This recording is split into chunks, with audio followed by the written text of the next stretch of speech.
But can I get a bit of a view from you at the moment about where we are in the markets right now and what you see from just sort of that sort of broad panic that we're seeing in price action right now? Yeah, I think investors, Kyle, are right to be cautious. It's been a fairly swift fall from grace. It was only a couple of weeks ago that the market was trading towards all-time highs. Got within shouting distance of those all-time highs and certainly the February highs, and then has rolled over quite emphatically.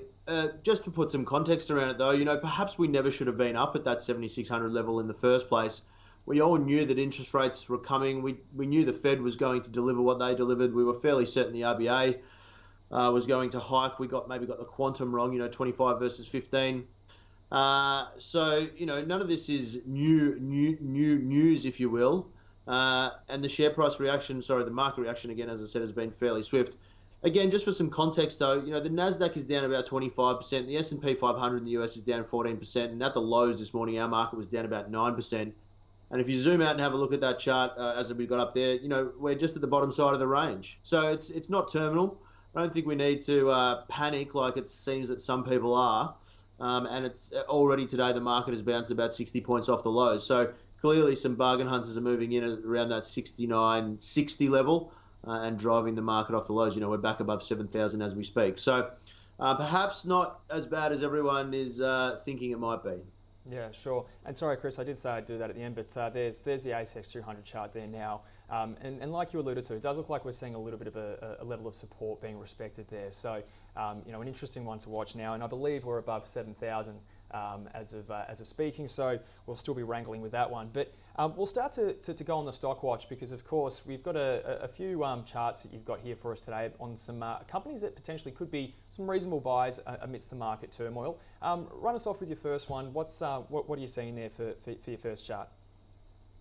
Yeah, thanks, Kyle. So again, just to create some context around this, I don't think today is the day to go out and be buying en masse. But the premise for these charts today is that I think there are some fantastic companies out there that are really well managed, really well run, whose share prices have been absolutely torched, and in time will provide good buying opportunities. So I'm normally a trend trader.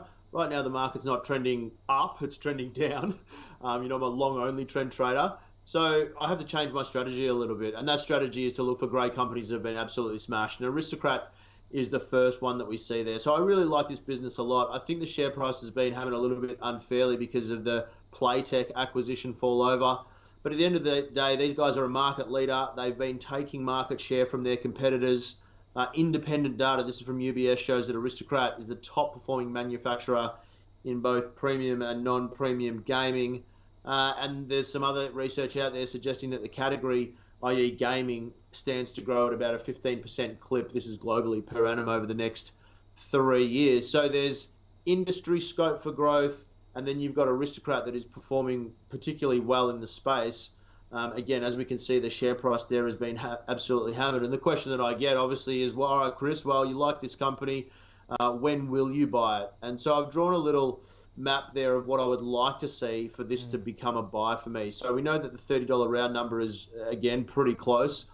If it found support there and then was to tick higher and break above that downtrend resistance line, that's that dotted line that I've got there, and that's sort of mapping out like what I would like to see.